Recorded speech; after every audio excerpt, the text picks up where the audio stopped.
Surat breaking નકલી માવો મીઠાઈના મોટા કારખાનાનો પર્દાફાશ. સુરતમાં તહેવારોની મોસમ વચ્ચે લોકોના આરોગ્ય સાથે ચીડા કરતી પ્રવૃત્તિનો પર્દાફાશ થયો છે. સરથાણા વિસ્તારમાં ઝોન 1 એલસીબી શાખાએ ફૂડ સેફ્ટી અધિકારીઓને સાથે રાખી દરોડો પાડી નકલી અને ભેળસેળયુક્ત માવો તથા વિવિધ પ્રકારની મીઠાઈઓનો કુલ 723 કિલો જથ્થો ઝડપી પાડ્યો છે. Sarthana celebration compound, Shikshapatri avenue સામે અને રોયલ પાર્કની બાજુમાં આવેલા પતરાના શેડમાં શ્રી મહાકાલ કેટરર્સ એન્ડ સ્વીટ્સના નામે નકલી દૂધનો માવો અને મીઠાઈઓ બનાવવામાં આવતી હોવાનું સામે આવ્યું છે. પોલીસ તપાસમાં લસકાણા ખાતે રહેતો 39 વર્ષીય ભાવેશ છગનભાઈ વઘાસિયા આ ગેરકાયદેસર પ્રવૃત્તિ ચલાવતો હોવાનું જાણવા મળ્યું છે.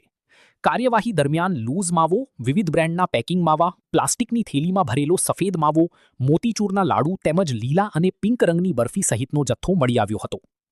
જપ્ત કરાયેલા કુલ 723 કિલો માવો અને મીઠાઈની અંદાજિત કિંમત ₹1,42,500 હોવાનું સામે આવ્યું છે. પોલીસના જણાવ્યા મુજબ આરોપી તાલાલા અને અમદાવાદ સહિતના વિસ્તારોમાંથી આશરે ₹180 પ્રતિ કિલોના ભાવે રંગ ભેળવેલો ડુપ્લિકેટ માવો ખરીદી લાવતો અને તેમાંથી મીઠાઈ બનાવી શહેરની અલગ અલગ દુકાનોમાં હોલસેલ ભાવે સપ્લાય કરતો હતો. આ ગેરકાયદેસર ધંધો છેલ્લા 3 વર્ષથી ચાલતો હોવાની પણ વિગતો સામે આવી છે. સમગ્ર મામલે સરથાણા પોલીસ સ્ટેશનમાં જાણવાજોગ નોંધ કરી વધુ કાયદેસરની કાર્યવાહી હાથ ધરવામાં આવી છે. જપ્ત કરાયેલા ખાદ્ય પદાર્થોમાં માનવ સ્વાસ્થ્ય માટે હાનિકારક કે ઝેરી તત્વો છે કે નહીં તે જાણવા માટે સેમ્પલની વધુ તપાસ કરવામાં આવી રહી છે. તહેવારોની મોસમને ધ્યાનમાં રાખીને નકલી માવો અને ભેળસેળયુક્ત મીઠાઈ બનાવતા વેચતા તત્વો સામે પોલીસ અને ફૂડ સેફ્ટી વિભાગની કાર્યવાહી વધુ કડક બનવાના સંકેતો મળી રહ્યા છે. एसीबी के द्वारा सरथाना पुलिस स्टेशन एरिया के विस्तार में सिल्वर चौक के पास एक गोडाउन में एक फूड एंड ड्रग्स डिपार्टमेंट के साथ एक रेड किया गया.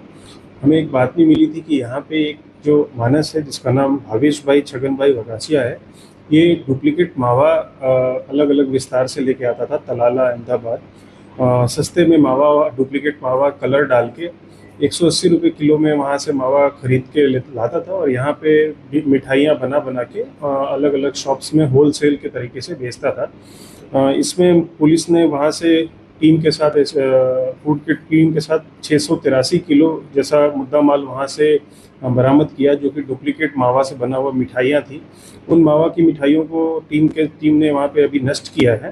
टोटल मुद्दा माल जो है वो करीबन 1,40,000 जैसा है और ये धंधा ये पिछले 3 साल से कर रहा था.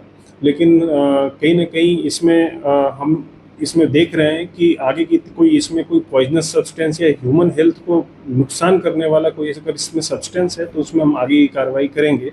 फिलहाल हम इसमें एक जानवा जोग दाखिल कर रहे हैं और अभी त्यौहार का मौसम आने के